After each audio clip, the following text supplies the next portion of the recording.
Waalaikumsalam. Hai dok. Hey. Dok, aku mau tanya-tanya nih dok. Ya, silakan. Mau nanya terkait serangan jantung mendadak dok. Apa sih serangan jantung mendadak dok? Serangan jantung mendadak yang sering disebut juga sebagai infak jantung atau infak miokard adalah adanya sumbatan yang tiba-tiba di pembuluh darah jantung yang disebut pembuluh darah jantung koroner sehingga terhentinya asupan oksigen ke otot jantung, di mana otot jantung kan harusnya bekerja terus-menerus sehingga tidak dapat asupan oksigen yang memadai, akhirnya menyebabkan nyeri yang cukup berat di jantung. Penyebabnya apa nih dok? Penyebabnya adalah apa saja yang bisa membuat sumbatan di pembuluh darah jantung koroner tadi. Ya, umumnya karena rapuhnya pembuluh darah koroner, terutama dinding pembuluh darah tadi, akibat dari berbagai faktor risiko seperti darah tinggi, ya, kolesterol yang tinggi, gula darah yang tinggi, artinya diabetes mellitus, racun-racun yang kita hirup, utamanya adalah racun dari rokok. Jadi rokok ini sangat berbahaya karena memang menyebabkan dinding jantung atau dinding pembuluh darah jantung tadi menjadi rapuh. Nah dok, siapa aja sih yang beresiko dok? Pada dasarnya semuanya berisiko. Berbagai faktor termasuk juga faktor genetik juga membawa peran, terutama kalau memang ada riwayat sakit jantung atau serangan jantung di keluarga, nah itu lebih harus hati-hati.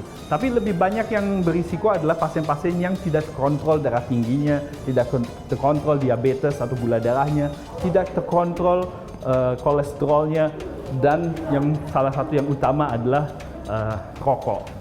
Wah, berarti siapa aja ya, laki-laki, perempuan, tua, muda harus jaga gaya hidupnya dok ya? Betul sekali. Nah, ada lagi nih, dok, katanya nyeri dada itu awal sakit jantung, benar nggak sih dok? Itu tergantung dari jenis sakit jantungnya. Serangan jantung tadi adalah bagian dari penyakit jantung koroner akibat adanya kerusakan atau penyumbatan dari pembuluh darah jantung koroner. Akibat dari tersumbatnya atau kurangnya oksigen ke otot jantung, itu yang dirasakan sebagai nyeri dada. Berbeda mungkin dengan penyakit jantung lainnya seperti penyakit jantung otot, penyakit jantung katup, atau penyakit jantung bawaan atau penyakit jantung lainnya, itu gejalanya juga berbeda-beda. Yang sering adalah lebih sering ke sesak nafas. Tapi penyakit jantung koroner saja bukan hanya nyeri dada yang sering dirasakan. Setiap orang merasakan nyeri dada juga berbeda-beda. Ada yang merasakannya seperti terhimpit, ada yang merasakannya lebih kerasa sesak, ada yang merasakannya seperti menjalar ke lengan, ke rahang atau ke punggung. Jadi memang nyeri dada ini juga bisa dirasakan berbeda-beda oleh orang yang merasakan serangan jantung. Di sisi lain, nyeri dada belum tentu suatu penyakit jantung koroner, karena penyebab dari nyeri dada juga banyak ya. Dok, berarti ada hubungannya dok GERD sama jantung? Nah, seperti tadi saya sebutkan barusan bahwa penyebab dari nyeri dada belum tentu adalah sakit jantung. Salah satu penyebab dari nyeri dada adalah adanya asam lambung yang naik ke saluran makanan ke atas, ke dada, sehingga dirasakan seperti nyeri dada yang dikenal sebagai GERD, ya, gastroesophageal reflux disease, ya, GERD. Nah, masalahnya tidak ada hubungan antara GERD dengan serangan jantung atau sebaliknya secara langsung, tetapi gejalanya bisa mirip, apalagi kalau serangan jantungnya itu adalah dinding belakang sebelah jantung yang disebut infak inferior.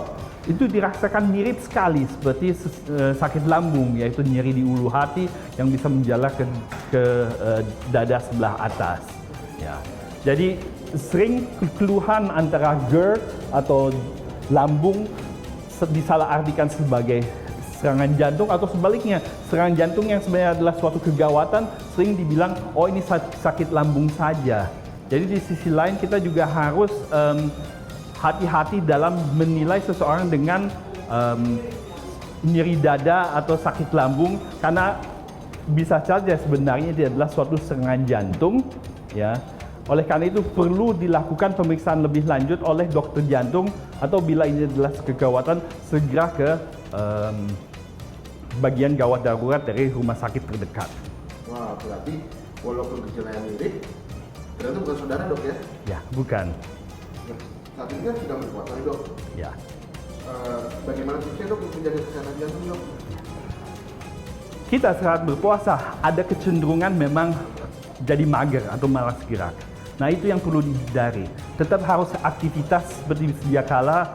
Mungkin kalau kita biasanya olahraga di pagi hari, tidak ada salahnya kita pindahkan olahraganya setelah sholat raweh ya. Sholat raweh sendiri juga kan olahraga juga, pastinya kita jalan ke masjid dan kita lakukan sholat raweh. Tapi setelah sholat tetap baiknya sebelum tidur, kenapa tidak kita lakukan olahraga kecil-kecil sehingga kita tetap lakukan aktivitas dan olahraga yang memadai. Satu hal lagi yang sering dilakukan saat berpuasa adalah makan berlebihan saat buka puasa. Ya. Nah, asupan-asupan makanan yang kurang sehat yang biasanya mungkin kita tidak lakukan di luar bulan puasa karena mungkin kita sibuk bekerja, sibuk hal-hal lain sehingga makanan kita malah lebih terjaga. Pada keadaan-keadaan tertentu saat bulan puasa, saat buka puasa kita malah balas dendam dan asupan makanannya jadi berlebihan, terutama yang mungkin kurang sehat. Dan itu perlu kita rem diri dan coba kita perbaiki asupan tersebut saat buka puasa. Wah, berarti faktornya jangan berlebihan ini dok ya? Betul sekali. Lanjut dok, kalau mau konsul dengan dokter, kapan dan di mana dok ya? Ya, saya berpraktek di Brawijaya Hospital Saharjo setiap Selasa, Kamis, Jumat mulai jam 17 sampai selesai, serta ditambah juga Sabtu mulai jam 13 sampai selesai. Terima kasih informasinya dok ya. Sama-sama. Assalamualaikum. Waalaikumsalam. Iya dok. Ya.